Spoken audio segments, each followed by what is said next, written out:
Hey, Diderati, followers, subscribers, and viewers of Learn with Samita, and members of Dida Mail Club. As you know, Learn with Samita is the YouTube channel of Dida Eco Gifts Online. Now, following my 2 videos on Uluru, my inbox has been flooded with questions, Uluru questions and otherwise. So I thought instead of addressing every question one by one individually, I just do this live. So let's do the Uluru questions first. Now, some of you have asked me, where is this Uluru? Now, I know that subscribers of Learn with Samita are now from everywhere. So we are getting good traction from US, UK, Germany, Netherlands, and of course, our neighbors across the ditch and from New Zealand. So naturally, it's quite natural that some of you wouldn't know where is Uluru. So I'll explain to you for your benefit. Uluru is in Central Australia, the red centre. Why red centre? Because the earth, the soil is red. And Uluru is in Northern Territory and it's in the center of Australia. So why is Uluru important? Uluru basically is a table mountain. And the thing is, what's exciting, Uluru had its beginning some 600 million years ago. So that's something which I found absolutely fascinating. So it's a table mountain. And if you go to Uluru and Katajuta National Park, so Uluru technically, literally Uluru means the rock. And Katajuta means a cluster of rocks, because Katajuta has quite a few domes. Then you've asked me, how do you get to Uluru? You can fly from any major city in Australia. You can fly to Uluru, be it Melbourne, Sydney, Brisbane. I flew to Uluru from Melbourne. It was about a 3-hour flight, and the time difference can be 30 minutes or 1 hour, 30 minutes, depending on daylight saving. So you know that, in Australia, we have daylight saving. Those are just a little few travel facts about Uluru.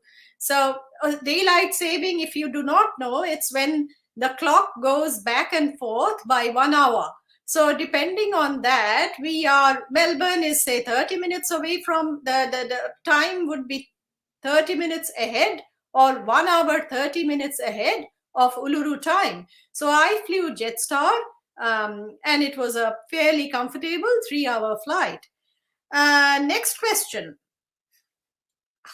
So I have answered, how do you get to Uluru? Already answered. Accommodation. Now you have a variety of accommodation to suit your budget. I stayed at Sails in the Desert. It's a resort, a very nice resort with a swimming pool and en suites and everything, all the bells and whistles. But there are other places you can look at. There's also I understand a backpackers hostel, so there's everything for everyone to suit your budget. But however, Uluru is a small place. It's a small town that revolves around Uluru and Katajuta National Park. The accommodation is limited, so make sure that you book quite early. Your plan your if you're planning to visit Uluru, you start your itinerary, start working on your itinerary quite early, so that you are not disappointed. Mode of transport, you have free shuttle buses taking you right from the airport. So they'll pick you up and they'll take you around wherever you want to go. You can sign up with one of the tour operators. There are many tours running: sunset tours, sunrise tours, tours taking you to the field of lights. So you can pretty much go everywhere, either on in the free public transport or just sign up with the tour operator, sign up for one of the tours. Would strongly recommend the Field of Lights tour. We did a dinner there at night, and it was such a magical experience, having bush food, bush dinner, bush tucker in the middle of the desert within the view of Uluru. And it was a clear sky, it was a clear night, and I could see all the planets and the stars. And we had a presentation by someone who spoke about the stars and the planets, and he had a laser pointer, and he was pointing at the planets, and he was pointing at the stars, and he was saying, okay, so this is Jupiter, this is Saturn, and this is the Southern Cross, this is the Northern Star. It was fascinating. That's an experience I would strongly recommend. And while coming back to your bus, you can walk through the Field of Lights, and Field of Lights is absolutely magical. It's if you've seen my videos, you'd know by now that it's an art installation by a British Australian artist called Bruce Munro, and it has about 50,000 lights. And what's best, all of these lights, they do not consume electricity. They are all solar powered, so connected with optical fibers, so no waste of resources there. So it's all very sustainable. I'd strongly recommend that you do the Field of Lights dinner. Other than that, other than the complimentary buses, honestly, I didn't see any alternative public transport. But there are some restaurants. We did have a couple of meals at the Gecko restaurant. Even Sails in the Desert has its own restaurant. So you can even sign up for Aboriginal First Australian experiences. Like I did the dot painting workshop, so you can even talk to artists, First Australian artists who are experts in dot painting. And if you want to collaborate or learn something fairly elaborate, then I suggest you talk to one of these artists. And you maybe, if you are planning an Aboriginal inspired collection, you, of course, as mentioned in my second video, you cannot just do it just like that. There has to be a collaboration or an acknowledgement, or paying back, giving back to the community, or giving back to the artist. So what's next? Now, coming to sustainable fashion questions and questions relating to Uluru, but with a sustainable fashion slant. So you've said, why should we travel? I mean, aren't we, it's like establishing more carbon footprints. Yes, I understand, but what I personally think, that if you are planning collections influenced by particular cultures and fashion is very big on the runways, and you can, of course, go onto the World Wide Web and do your Google search, or pilfer something from internet. But I would strongly suggest that you interact firsthand with the different communities. It's not only about the art and crafts. Of course, it's about the art and crafts. It's also about the lifestyle, the stories, the history, their food, their music. I did spend some time with a didgeridoo artist, and I was absolutely mesmerized. You'll see a little bit of that on the videos. So now I have mentioned to you that that was pretty much it. Like, I'm not a travel vlogger. I focus on sustainable fashion.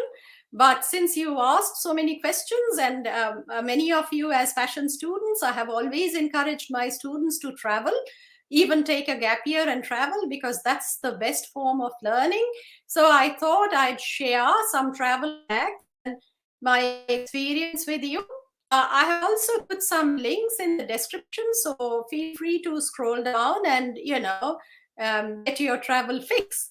And in spite of all of, if you have any further questions, you can ask me, and I'll respond to you to the best of my knowledge.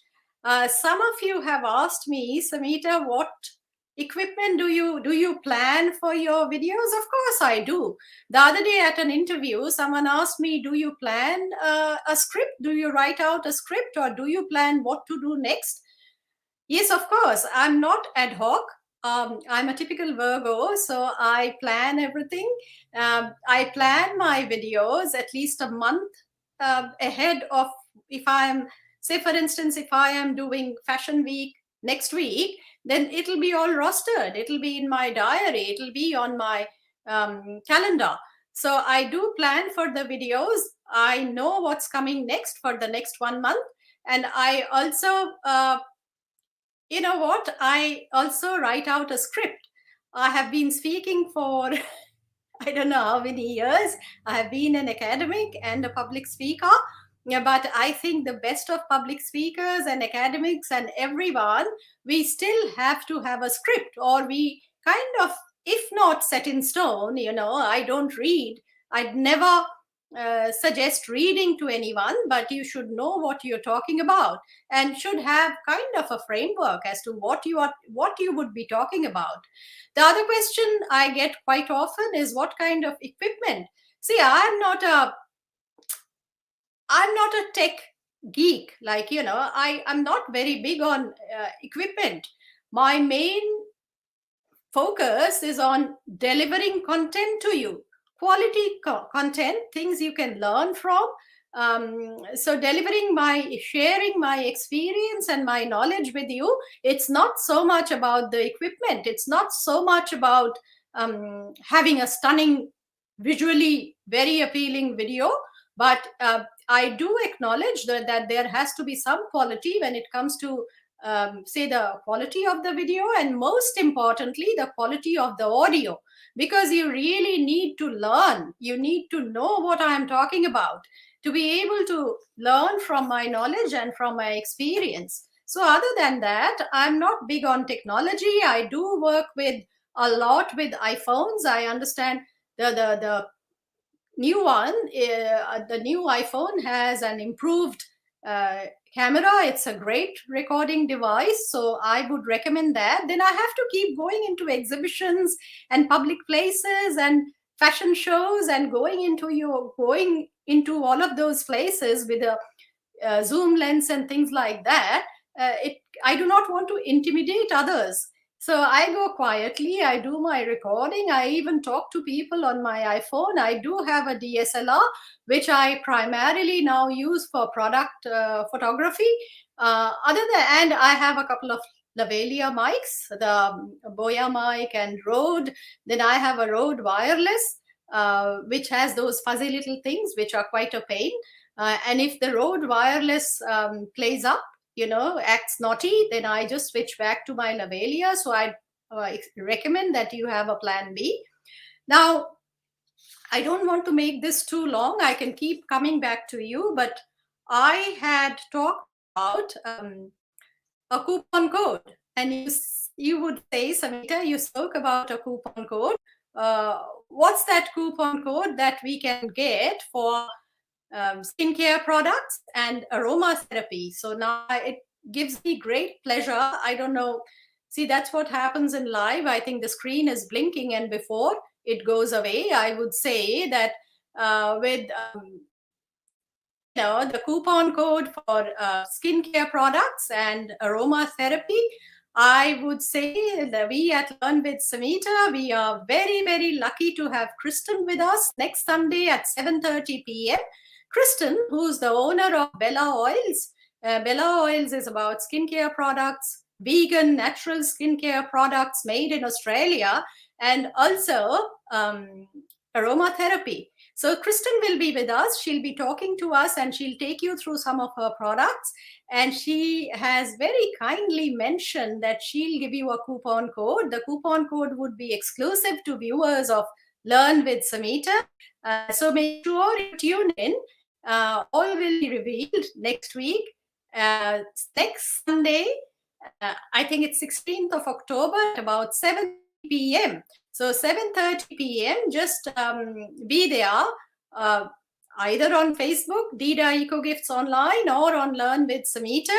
and you can get your coupon code and do some shopping on Bella Oils. Bella Oils is an e-commerce platform, and she also sells physically. And if you have any questions, anything regarding to maybe sleep, a lot of quite a few of us, including myself, we have problems with sleeping at night. I get all my bright ideas at 3 o'clock in the morning.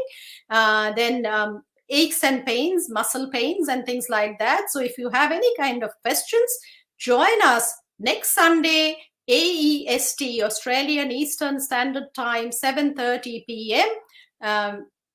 I don't know, just check on your clocks what's the time difference and what would it be local time for you if you're not in Australia. So join us next week, Sunday, 7:30 p.m. AEST, and we will have a chat with Kristen from Bella Oils, and she'll also give answers to your questions and that all important coupon code. So I'll sign off now. It's been a while. Bye for now, and I hope I have answered a few of your questions, and keep your questions coming. This is Samita signing off. Bye for now. Till next time. Bye.